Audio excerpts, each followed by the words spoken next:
자, MTNW 주쌤 김도영 전문가 만나 뵙겠습니다. 안녕하세요, 전문가님. 네, 안녕하십니까. 시청자 여러분. 주템 김도영입니다.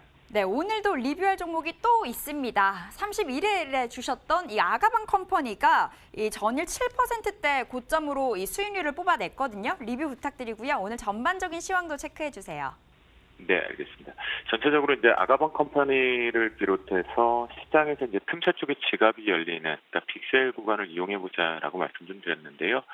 요즘 최근에 시장의 투자 환경만 보면 호재일 수밖에 없죠. 한일 관계, 미중 관계, 그다음에 북미 관계 등등 쪽으로 놓고 보면 우리나라의 경제 지표의 둔화 부분을 무색하리만큼 좀 호재들이 좀 있습니다. 그 부분에 시장들이 화답을 하고 있는데요. 특히 이 관점에서 이제 광군제라는 빅세일 부분과 미국발의 블랙 프라이데이, 그다음에 우리나라도 지금 페스타가 진행되고 있다라는 관점에서 유아용품 쪽은 특히나 중국 쪽 시장을 좀 보면 좋겠다라는 관점인데요. 어제 살짝 흔들어내면서 잘 캔들 모양을 이쁘게 형성을 했다라는 관점입니다. 그렇다고 한다면 이제부터 이 상승 추세를 꾸준하게 유지를 하려면 저점부에서는 3,700원이 훼손을 하지 말아야 된다라는 관점으로 반드시 체크해 보시면 좋을 것 같겠고요. 또한 윗부분에서는 1차적인 매물대는 여기서 형성을 하도록 하겠습니다. 그 이유는 지난번에 강한 상승세의 등배 쪽에 중간 마디가이기 때문에 그 부분을 체크해 봤을 때 돌파 여부를 포인트로 보면서 입절 여부 또는 돌파 안착 시에는 보유 의견으로 잡아드리도록 하겠습니다. 오늘 시장에서는요. 해외 시장 쪽에 대한 이런 생각이 좀 있는 것 중에 하나가 뭐냐면 S&P 500이나 나스닥 같은 경우는 갭 돌파 이후에 지금 갭도 안 메꿔주고 시간을 풀어가고 있는 과정이다라고 보시면 좋겠는데 이 얘기 결론을 하나만 내보면 시장은 하나의 상승 마디가 이제 남아있다라는 관점으로 보시면 좋겠습니다. 즉 위에서 이렇게 풀어간다라는 건 과열을 풀고 있다라고 볼 수가 있겠고요. 이게 이제 시간봉을 분석하다 보면 실제적으로 데이터상으로 여기에서 방향성을 이제 모색을 하거든요. 네, 현재 앞에서 말씀드렸던 굿뉴스, ISM 비제조업 구매자 발표 지수가 시장의 확장 국면을 가장 좋았기 때문에 또 그 부분이 확장되면서 발표가 돼서 지갑이 열린다. 경기도나 일시적으로 화답을 했거든요. 그런데 S&P하고 나스닥보다는 보시면 산업지수가 다우 산업지수가 이제 강하게 올라갔다라고 보실 겁니다. 이거는 왜냐면요. 양대 3대 시장하고 비교를 해봤을 때 가장 보잉사의 문제점이 계속 여기에 검은 그림자로 이제 의문이 좀 들어와져 있었거든요. 그 부분이 지금 희석되면서 가고 있는 중이다라고 보시면 좋겠고 전체적으로 키높이가 이제 꽉 차가고 있다라는 관점으로 보시면 좋겠습니다. 이 속에서 계속 반복을 하고 있는 것 중에 하나가 우리나라 시장과 그다음에 어제부터 제가 위안화 얘기를 좀 드렸는데요. 그 이유는 뭐냐면 갭을 메꾸는 작업들이 진행되고 있기 때문이었습니다. 전체적으로 우리 주식시장의 입장이라고 본다면 긍정적으로 바라볼 수 있다라고 볼 수가 있겠는데요. 이제 원달러 환율 차이가 1160원 쪽에서 그리고 1170원 이하 쪽의 이 밴드 속에서 기관의 수급이 매도와 매수 쪽으로 전략을 좀 바꿨다가 전체적인 뷰는 아니었었고 제가 파악을 다시 한번 해본 바로는 일시적인 하우스들의 자기들의 자체적인 뷰가 좀 있었습니다. 즉 무슨 얘기냐면 기관 쪽은 이 원달러 환율을 통해서 공격적으로 매도를 하는 것이 아니라 일정 특정 하우스 쪽, 그러니까 계정 쪽에서의 매도만 일시적으로 나오고 있는 중이다라고 보시면 좋겠습니다. 이게 연속성인지만 보면 되는데요. 현재 오늘까지 기준으로 놓고 보면 되돌림이 나온다고 해도 1165원까지 5원 단위까지는 강하게 올라오기는 좀 만만치가 않기 때문에 역시나 1160원 이하 쪽으로 그리고 위안화 같은 경우는 이제 7.0이 깨진 부분이잖아요. 그러면 대략 이제 변동폭이 조금 남아있기 때문에 되돌림 파동 부분에서 7.0, 7.01 정도를 저항대로 걸고 나면 시장이 동반적으로 추가 상승이 열려있다라고 보시면 좋겠습니다. 오늘 시장 부분에서 선물 시장 쪽으로 좀 말씀을 좀 드려보도록 하겠는데요. 앞에서 시황을 워낙 세게를 얘기를 하고 계시니까 제가 시황에 굳이 보탤 필요는 없는 것 같습니다. 그분의 스타일이니까요. 졸파 고점 변곡가 쪽에서 체크해 볼 포인트 중에 하나가 뭐냐면 이제부터 제가 280.50이 뚫리게 되면 시장이 강하게 올리면서 마디 그러니까 뻥뻥 뚫려 있다라는 부분에 어제 285를 확인 사살을 했다라는 겁니다. 그러면 이제 우리나라 자체적으로 사실은 어제 오전장에 과열을 다 풀었고 위쪽으로 추가적으로 올라온 부분인데요.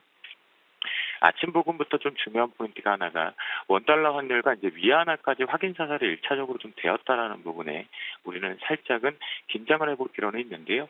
어제 외국인들 같은 경우는 이제 무혈 입성했던 제 입장인데요. 무혈 입성했던 한국 증시에 화답을 해주면서 현물 쪽에 대한 매수 강화로 시장을 같이 동반해서 올려줬다라는 관점이니까 고점은 285.75 추가적으로 돌파해서 안착할 경우에 따라가는 패턴으로 상승 부분을 체크해 볼 수 있다라고 보시면 좋겠고요.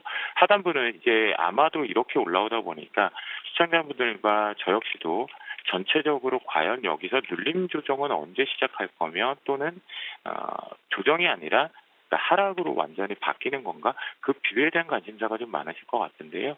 왜냐하면 이제 종목군들의 힘들이 지금 고점이 계속 막혀가면서 눈치를 보고 있죠. 고점을 갱신해도 호가 스프레드상 5호가 이상이 지금 나오지 못하기 때문인데요. 그 관점에서 지지저점 전고가는 282.50으로 설정을 하도록 하겠습니다. 이 부분 실제 이 기관의 뷰로 깨기 시작하면 좀 가볍게 열린다라는 건 꼭 체크를 하셔야 돼요. 즉 무슨 얘기냐? 이제부터 중요한 지지 저점에 대한 변고가가 이탈을 할 때 기관 쪽에 대한 매도 프로그램과 현물, 선물 중에서도 특히 선물하고 프로그램을 이용해서 매도를 할 경우에 시장의 제한적인 하락 부분들은 1차적으로 분명히 나올 수밖에 없는 구조거든요. 그래서 깨질 때 수급 반드시 체크를 하는데 기관 수급을 먼저 보시는 게 가장 좋겠다라고 말씀 좀 드립니다. 오늘의 필식 테마 쪽에서는요. 고점에 좀 대롱대롱 분명히 있습니다. 두 마리 토끼를 좀 잡아가 보려고 하는데요. 요즘 은행에 이제 예금을 넣어도 만만치 않다라고 하잖아요. 그러니까 초저금리 시장에서 이제 시장에 상장되어 있는 부동산 펀드, 그 다음에 투자 신탁 회사인데요. 리츠사라고 하시면 아마 익숙해 계실 겁니다. 정말 오래간만에 이제 방송에서 언급을 드리는데 하필이면 이제 어제 좀 강하게 올랐습니다. 이게 이제 두 마리 토끼 쪽으로 틈새를 잘 보셔야 되는데요. 오늘 정부 발의 이 부동산 정책 부분과도 조금 먼저 선행적으로 올라놓은 것 같은데 눌림목을 이용하자라고 말씀 좀 드리겠고요. 매스 리얼리티 같은 경우는 눌림목의 매수 타이밍의 1차 부분은 5,250원 그리고 이 추세로 훼손하지 않으려면 5,160원에 대한 훼손이 없어야 된다라는 관점으로 저는 매스 리얼티를 좀 대장의 역할을 좀 보고 있겠고요. 두 번째 종목 같은 경우에는 많이들 이제 매수하시고 신한 알파 리츠인데요. 이 부분 역시도 비슷한 패턴이 움직이죠. 그러면 중간에 중심가 마디 쪽으로 놓고 봤을 때 이 8,780원 정도에 대한 훼손이 없다라면 역시 추가적으로 우상향 쪽으로. 그러니까 배당은 고배당은 아닙니다. 이 리츠사뿐만이 아니라 부동산 펀드가 왜냐하면 주가가 많이 올라왔기 때문에 지금 시세 차익하고 배당 부분에서 고배당 쪽으로 분류는 안 될 거다라는 거 보신다면 4% 이하 한 3% 정도로 지금 판단이 되고 있습니다. 세 번째 종목으로 이리츠 코크랩 부분인데요. 역시 이제 어제 동반해서 움직이는 부분이 있기 때문에 추가적인 상승세는 제가 열어둔다라는 관점이거든요. 그런 관점에서 놓고 보면 요거는 7,300원이 강력한 지지력이면서 추세 이탈 부분이 없는 부분이다라고 바라보시면 좋겠고요. 맥쿼리 인프라도 있긴 한데 맥쿼리 인프라는 전체적인 분위기가 조금은 일단 부동산 펀드 치고는 이게 SOC 쪽에 걸려 있다 보니까 거기에 대한 불협화음과 이제 앞에 경영 부분에 대한 불협화음이 있죠. 그래서 일단 패스를 하고요. 마지막 쪽으로 이제 최근에 신규 상장 때, 그러니까 롯데리츠 같은 경우는 상장이 됐던 뷰로 좀 바꾸게 보셔야 된다. 무슨 얘기냐? 보호예수 물량 부분이 대주주 물량 부분이 이제 장기적으로 묶여 있다라는 부분이겠고요. 나머지 상장됐던 물량들이 모두 다 시장에서 바로 거래가 될 수 있는 오버행 이슈는 없다라는 거죠. 이미 시작할 때부터 오버행 이슈가 계속 발생되고 있다는 관점이기 때문에 트레이딩 관점적으로 놓고 보시는데요. 아마도 올해 상장을 했기 때문에 배당력 부분에서는 한번 주주 환원 차원에서는 좀 더 긍정적으로 만들어낼 것으로 판단이 되고 있다라는 관점에서 가장 중요한 건 두 마디 정도인 것 같습니다. 초반 대바람부터 해서 시초 공략 부분으로 매수 타이밍이 좀 나왔었던 부분인데요. 상장됐을 때 그 이후에 이제 눌림목 패턴 쪽에서 페이크를 속지 않으려면 6,300원에 대한 강력한 지지력이 우리가 포인트상 봐야 된다라고 말씀 좀 드리겠습니다. 제가 이제 또 오래간만에 여러분들과 함께 찾아뵙도록 하려고 합니다. 이번 주 토요일인데요.